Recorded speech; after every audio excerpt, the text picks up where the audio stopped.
各位朋友，大家好。關於認知障礙失智症呢，已經講咗有幾個視頻，都會喺現時簡介下邊嘅。最後呢，就係提及對腦部有害嘅11種食物，唔好再食啦。咁今日呢，就要介紹對腦有益嘅食物，要食多啲嘅噃。咁呢度總共有14樣。我哋要了解呢，阿茲海默症嘅患者係因為發炎同埋胰島素抗阻傷害咗個腦神經元嘅，令到嗰啲腦細胞之間冇辦法溝通，所以亦叫做腦嘅糖尿病。嗱，好多研究就顯示咗呢，新陳代謝功能失調係會影響處理呢啲信號嘅。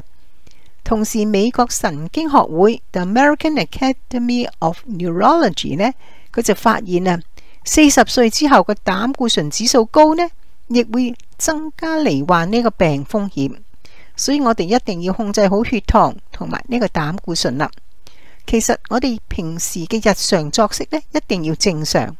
如果你捱夜啊、食煙飲酒、飲食唔均衡、食太多甜食油炸嘅食物呢，係會影響腦部嘅運作功能嘅，咁就會導致記憶力下降噶啦。仲有日常嘅壓力咁大，亦會造成腦部嘅疲勞嘅。咁所以呢，我哋要知道乜嘢嘅食物可以幫助我哋嘅大腦更加年輕，可以增強佢嘅記憶力呢？而家逐一同大家分享下啦。第一呢，就係補充呢個嘅營養劑，好似維他命啦，有啲草藥啊，或者啲氨基酸係可以保護腦部。葉酸、維他命 B12、維他命 D 呢，同埋魚油仲可以增強我哋嘅記憶力添。第二就係每日飲2杯至4杯嘅茶，可以係綠茶、白茶同烏龍茶，因為呢啲對腦部係特別有益嘅。嗱，雖然咖啡因係對於減壓方面唔好，同時亦會令我哋上癮。但係適量嘅咖啡呢，係可以減少認知功能呢方面嘅風險嘅。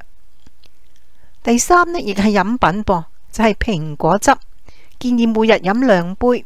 嗱，因為蘋果汁呢，可以促進大腦嘅乙酰膽鹼呢種嘅產生。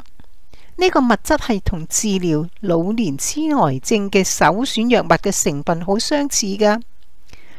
而蘋果汁呢，仲具有提高記憶同埋學習速度同準確性嘅效果嘅。建議飲2杯或者係食2個蘋果，效果都一樣噶。第四呢，就食啲肉桂粉啦。嗱，肉桂呢係有助改善比較弱同埋低效果嘅胰島素，幫助佢正常處理糖分啊嘛。所以肉桂係有助於防止老年痴呆症嘅發生嘅。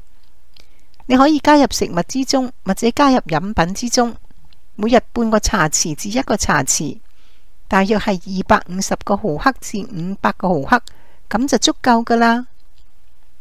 第5呢，就係香蕉啦，因為呢有豐富嘅果膠同埋葡萄糖，可以俾大腦呢個能量嘅補給嘅。第6隻雞蛋，尤其是係蛋黃裏邊嘅卵磷脂呢，係可以幫助增強記憶力噶。第7呢，就係燕麥，我哋俗稱嘅麥皮啊，亦被稱為大腦嘅糧食噃，因為佢有豐富嘅 β 聚葡萄糖、維他命、礦物質。嗱，呢啲可以全部預防你嘅腦袋混混沌沌，令到你更加清晰嘅。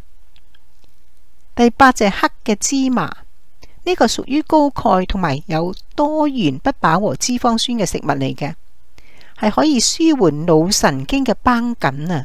建議每日食小茶匙嘅黑芝麻啦，或者可以擠喺啲白飯度啊，或者牛奶度一齊可以咁樣飲用嘅。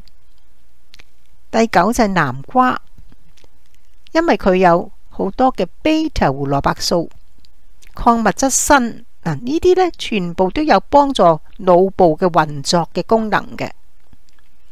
第10就係奇異果啦，其中嘅維他命 C 除咗可以幫助對抗壓力之外呢，亦係能夠合成腦神經傳遞物質嘅。第11樣呢，就係綠色嘅蔬菜，因為植化素同營養呢係可以保護腦嘅細胞，令到我哋嘅思緒更加敏銳。建議平時呢可以補充多啲各式各樣嘅蔬菜，咁先至得到足夠嘅各種不同營養嘅。第12就係深海嘅魚啊，因為 Omega-3 脂肪酸呢係可以預防記憶衰退，所以建議大家多食啲三文魚啊、青魚啊、秋刀魚啊、鮪魚呢啲啦。第13呢就係綜合嘅莓果啊，因為莓果嘅多酚抗氧化呢係可以減少自由基嘅破壞，幫助延緩腦衰老嘅過程嘅。最後嗰樣就係 yogurt 嗱，呢個 yogurt 呢係可以有好嘅菌之外呢，仲有蛋白質、鈣質、色氨酸，呢啲全部都可以幫助補充腦所需嘅營養嘅。所以有咁多食物嘅選擇，可以令到我哋嘅腦更加年輕，更加幫我哋增強記憶力嘅。所以如果已經覺得自己有時冇乜記性嘅朋友，快啲補充多啲啦。多謝你哋收聽。